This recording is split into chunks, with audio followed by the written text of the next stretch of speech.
This is Firebase. Good evening. I'm your host, Gary French. On tonight's show, we have a dear friend who just dropped by the studio today. And it's not that we're desperate for content. I just like this young man, and to me, he's a young man. I like his stand for Christ. I like his stand for faith. I like the clear, positive, powerful message that he presents of Jesus Christ. But there's something else about Pastor Jeremy Warren. It's the fact that he is involved in the community, in the county where he serves. He takes his faith and he puts it into action. He's one of these disciples of Jesus that really believes that faith should be involved in the community. And it's not just, faith in him is not just preaching on Sunday only. It's about a daily, active, regular, I want to say habit, but it's not a habit in a negative sense. He just takes his faith to action. Well, tonight's Pastor Warren is with us. And my brother, thanks so much for being here tonight. It's an honor to be here. Appreciate it. We could talk about a lot of different things, but what's on my heart right now is especially a lot of the violence in our land right now. And particularly, it seems like there is an encouragement of violence towards Christians. As an example, if we say we believe the Bible, and I would certainly hope, friends, I would really hope that all of us believe the Bible. Sure. And as an example, there are several things in the Bible that God does not waffle on. He's not unclear about. Absolutely. Like life, about marriage, about creating male and female. We had a gentleman on the show some weeks ago, and he was running for office in Georgia. And he's a former Marine, and I liked how he worded it. And I know some people are going to say, "Oh, I can't believe that. I can't believe he said this." Well, here's what the man running for office in Georgia said. He says, if a person has, and he's talking about boys, he says, if they have a winky, that's a boy. And I thought, how clear can you be on that? But let me ask you right now, do you see an increase of violence or animosity towards the Christian because of their faith today? Oh, absolutely. And the reason for that is pretty simple. We are the voice against the modern current of this, and I'll call it a liberal agenda, but it's really just an onslaught of evil thought. Yeah. A mindset that is anti-God. Yeah. And I know these are, I know that I'm supposed to just sit down and shut up and be quiet and not say anything. I'm kind of like the old, remember the old women's liberation movement? Women have a voice. They need to be able to speak up.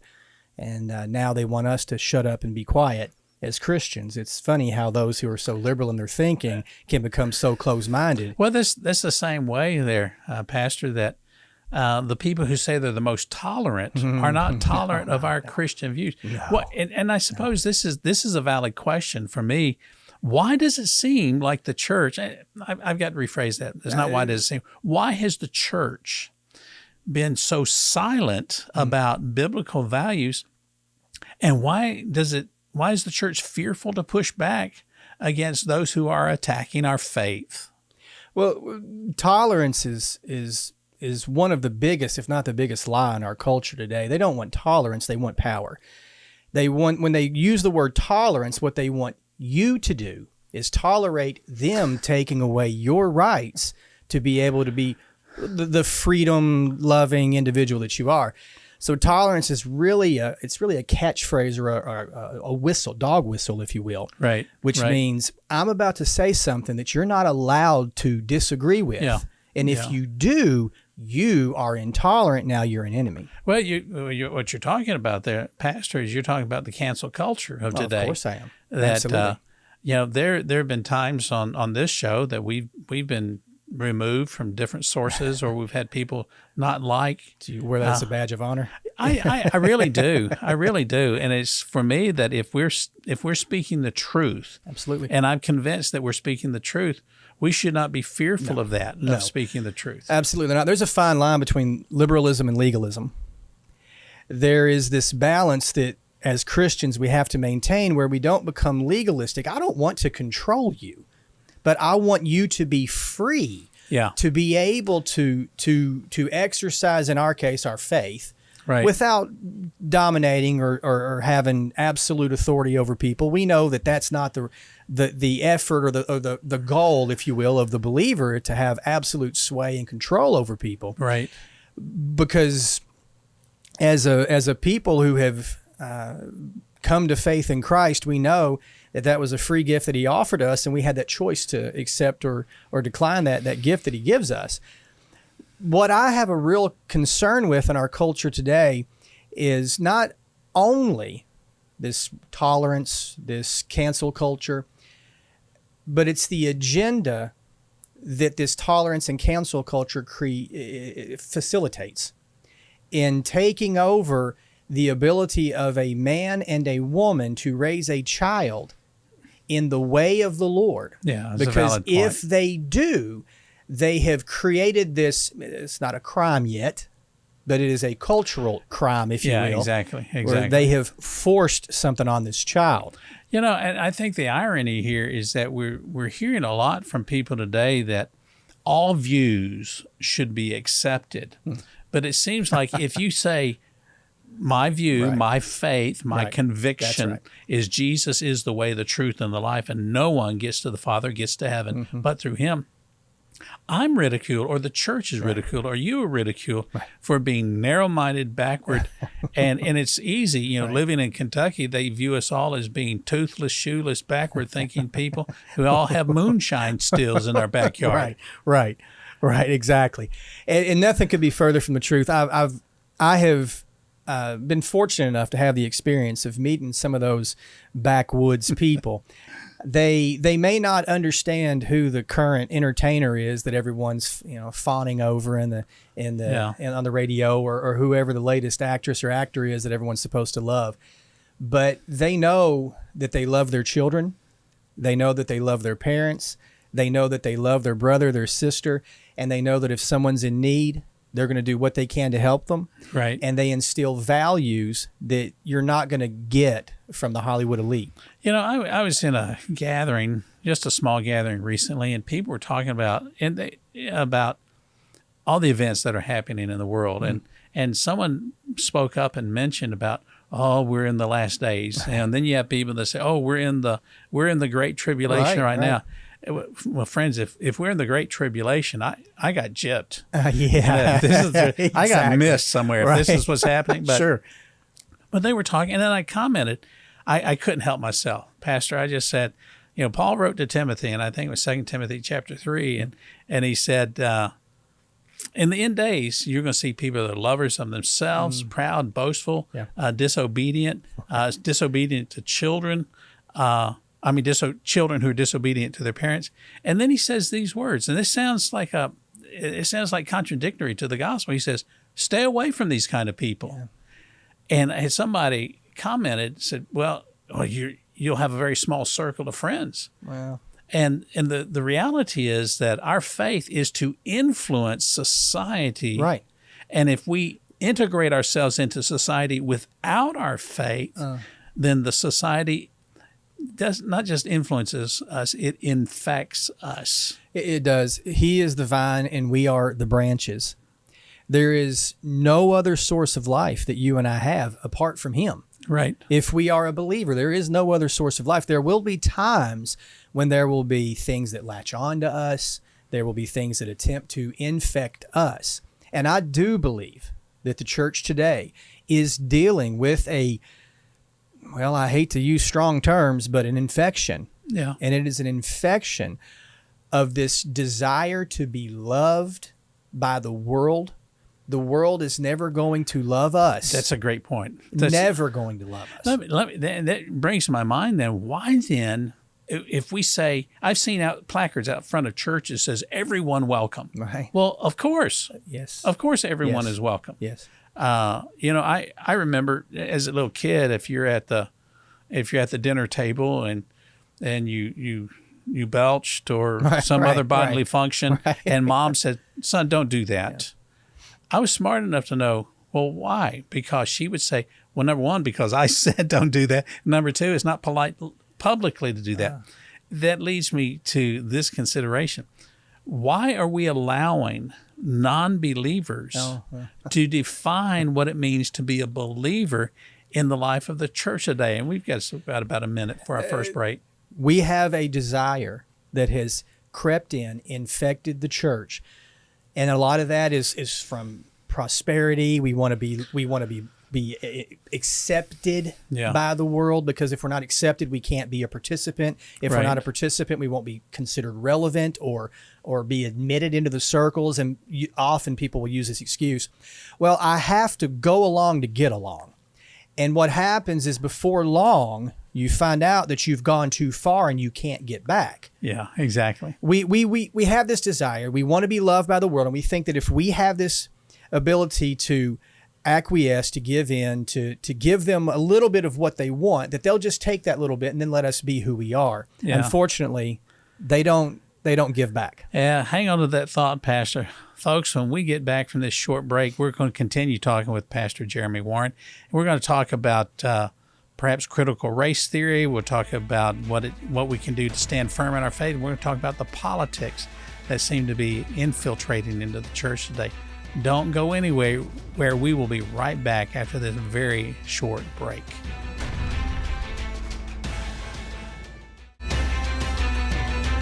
Welcome back. Speaking this evening with Pastor Jeremy Warren from the great county of Owen in the Commonwealth of Kentucky. I think that sounds pretty nice the way that I said it there, Pastor. You couldn't do any better, really. Oh, I know. It sounds really good. Listen, we've been talking this evening about just a lot of different topics, and I know some people say, what's the Firebase guy talking about faith and talking with a pastor tonight? And in previous times, I've said my faith and politics cannot be separated. And I'm just an adamant believer in Christ first and serving him and my wife and my family after that. And it's important that we know that our faith must be engaged in the current events of today. We can spend our whole time together. As a matter of fact, Jonathan and I have been here, I don't know how many episodes we've done. We've talked about enough negative things along the way. Haven't we over the, we've been on the air a number of times, and it's like if we listen to just the news all the time, you end up getting really disillusioned. Sure. And you can be very discouraged. And I don't want any of that. So tonight's show, I wanted it to be that we're talking about faith a lot more proactively. Sure. Pastor, we were talking about, it seems like the non-believers are defining for the believers Absolutely. what it means to be a believer. And I've asked you about why does it seem that the churches are silent and pulpits are silent? And I want to tackle at least two topics here. And we could go on and on. I realize that. Well, absolutely. But under the critical race theory, and I know people keep poo-pooing that, and with the critical race theory, there is also the 1619 Project, Correct. which is nothing more than an attempt. It's an attempt to rewrite history. Right. That's right. The critical race theory is basically saying, and people would be looking at it saying, what are those two white racist guys doing talking about critical race theory? They ain't got no understanding about it. And it's like, Sure. I didn't know I was racist because I'm white.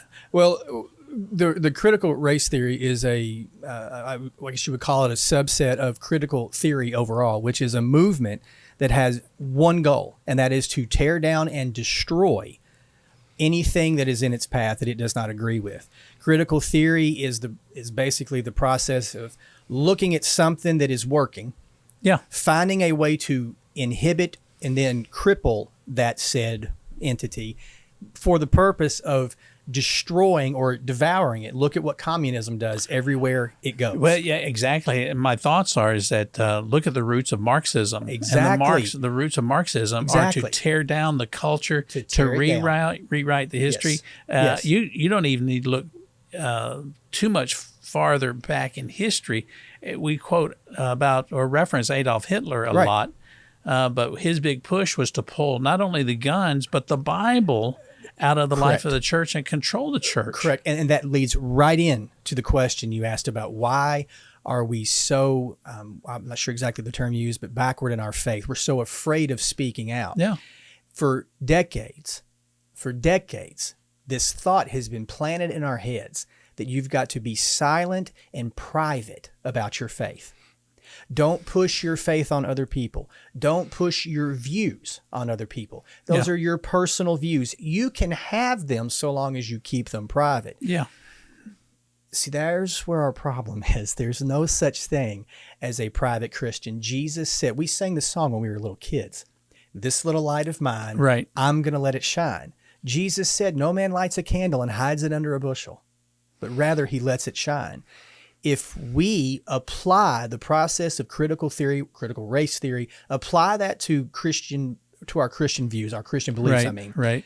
we are being taught, encouraged, having this indoctrinated in us, whether it's the school system, whether it's through television, media, radio, that we should be quiet, sit down, and shut up. You know, that brings me to this consideration is that I've seen placards as well on other churches that will say, let others know that you're a Christian.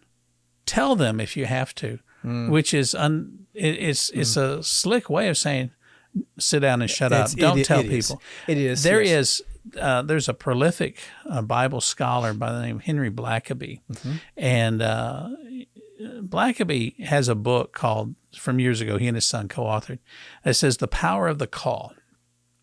And he says in that book, our faith should be so front of everything we do that people should know that we are Christians. And he wrote it like this, that our stand for Christ and biblical values should even be in the stand against those things that others would consider unpopular. He says it like this. Yes. He says, I would rather have man angry at me for my stand in faith than to have God displeased with me. And there's our issue.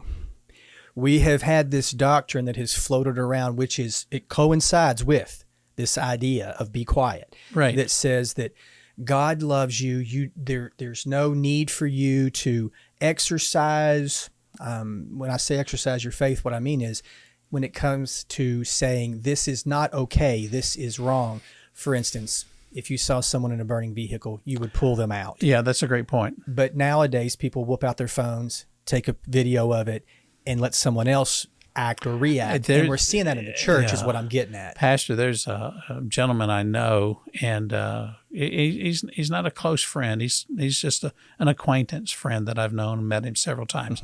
His name is Andrew Womack.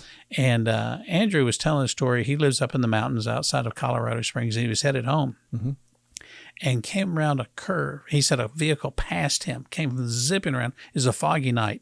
And that vehicle came around him, and he came around the corner. He saw the vehicle off the road, headlights pointed up to heaven, and he stopped to see what was wrong. Well, the man was going around the curve. He hit a horse, killed the horse, of course, and killed a horse, of course. No pun, I mean, no pun a horse is a horse, of course. But he didn't mean. So Andrew stopped to see if he could offer assistance and saw other vehicles were coming up. And it was so foggy, he didn't even have a flashlight with him. He went down the hillside because he knew there was an accident already blocking the road. There was a big animal in the road blocking. And he said he went around there and he saw one vehicle come through and hit the horse and fly up into the air and landed, crashed. So he went back down the mountain just a short way, and he was trying to get the attention of the people as they were coming up, and he would jump and scare them. And he said they would flip him off, and you could tell them shake the fist, and was very angry at him. And he said, but I wanted to save these people from what could have been a catastrophic accident, and then a lot of other cars coming up. And he says, which is more loving, to go and warn them that danger is ahead, or to remain silent? We have equated people being angry with us being unloving. We have equated people being disappointed with us or not liking us with us being unloving, non-compassionate, or whatever. And nothing could be further from the truth. As a parent, my children do not always like me. Yeah. Well, I understand that. I've been down that path before. Let's shift gears real quick here. We got just about 90 seconds for our next break. Why does there seem to be confusion, not just from the church, but from the pulpit, about preaching biblically based and politically charged sermons? And there's a lot of confusion or hesitancy. Yeah, there is. And the first answer or the first statement I would make about that is a lack of biblical knowledge from the pulpit. And now that's a terrible, awful, sounds like an insult. But just hear me out. I think it's a great point. I think it's a great point. We have a lot of folks who, and I'll say this publicly, I'll say this here on camera, there are a lot of people who know more about politics than do about the Word. And we have a lot of people who think they know a lot about the Word, but they don't understand that Romans chapter 13 tells us that we have government for a reason, for a purpose, and that there is a place for it. So these folks who are isolationists that disappear off into the woods and say, I'm just going to go get in my bunker and be done with it, are incorrect also. We should be engaged in our culture. We should be engaged in the political process. It is our blood-bought right and honor to be able to speak and vote, and we need to exercise that. And I think that's a great point, that we should not be silent about any of that. Folks, we're talking with Pastor Jeremy Warren here, and we've talked about a lot of political, biblical issues this evening. We will be right back for our final segment. We want you to remain with us. We're going to give you some hope. Stay tuned.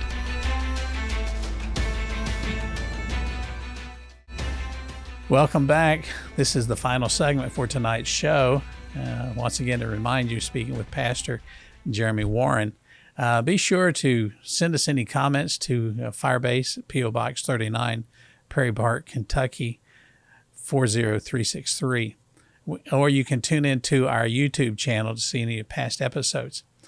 This evening, we've been speaking with Pastor Warren about critical race theory, about the 1619 Project, about involving our faith in politics, and why it seems like the church and Christians in particular are so despised by the leftists. We allow non-believers to define what it means to be a Christian. Recently, we've been seeing the left, and I don't even call them liberals, but it's just the crazy leftists. And I don't know if it's Whoopi Goldberg or some other celebrity that is talking about violence, about getting armed. They're talking about getting armed to go against Christians if Roe versus Wade is overturned. That's crazy stuff. Yeah, they want to control Christians, but if things don't go their way, they want to arm up to come after the church today. It's funny how quick love goes out the window when someone doesn't get their way. Yeah. Well, as we wrap up this evening, folks, I want to give Pastor Warren a few minutes to talk from his heart to you, as we know only a pastor can, and give him the opportunity to express the one who gives him hope. Pastor? I want to encourage everybody that's watching. I know that the time that we live in is difficult, and it's very easy for us to get angry, frustrated, even worried to the point of anxiety about what's going to happen next. I've always been a believer that I should be informed and aware of what's going on in the culture, the world around me. But I also have to make sure that I am firmly established in my faith that the word of the Lord is immovable, that his word still leads and guides even in troublesome, fearful times. I was just talking last night in our Bible study at church that we as believers, as individual members of the church, have an awesome responsibility, and that responsibility is to make disciples. Jesus said, I am the vine, you are the branches. If you abide in or you are connected to me, you will bear fruit. And I find it very troublesome to myself that many churches have very little fruit. They might have some fruity ways and some crazy thoughts and ideas, but then they're not producing good fruit. What I mean by that is this: you and I have a responsibility as believers to go into the world around us and to individually, sacrificially give of ourselves and our time to love and to mature and grow, or be a process of maturing and growing other believers. That doesn't happen by sitting on the couch and watching someone else do it. I can't make all of the disciples that need to be made. I can't do all of the work of discipleship that has to be done as a pastor. It is not incumbent upon me to do all of the discipleship. I have a responsibility, just like any other individual believer does, to be involved in the process of making a disciple. But we all have to work together to do that. And the only way that we do that is by being sacrificial, giving of ourselves, and being willing to invest in other people to a point where we are so well known for our good works and the things that we believe that people begin to question what they have been taught, what they have heard, what they have believed for many, many years, because they see the love, the joy, and the peace that we as believers have, even when we don't agree with them and even when we tell them that something is wrong. They see our love and the truth that shines through us. So I want to encourage everyone out there, please, during these times, do not shy away, do not back down, do not run away. Go out into this world that we live in and be the light that Jesus has called you to be. Pastor, thanks so much for being on the show. Very much enjoyed it. Really appreciate it. I couldn't help but notice as you were speaking on the bookcase right behind you, on the top shelf, there's a picture of a book from Dietrich Bonhoeffer, written by Eric Metaxas, and he's talking about the need to take a stand. Friends, I hope that you found some hope and encouragement this evening. Be sure to reach out to us, contact us, let us know how we can be of help to you. Always check into our YouTube channel. We look forward to seeing you next week right here on Firebase.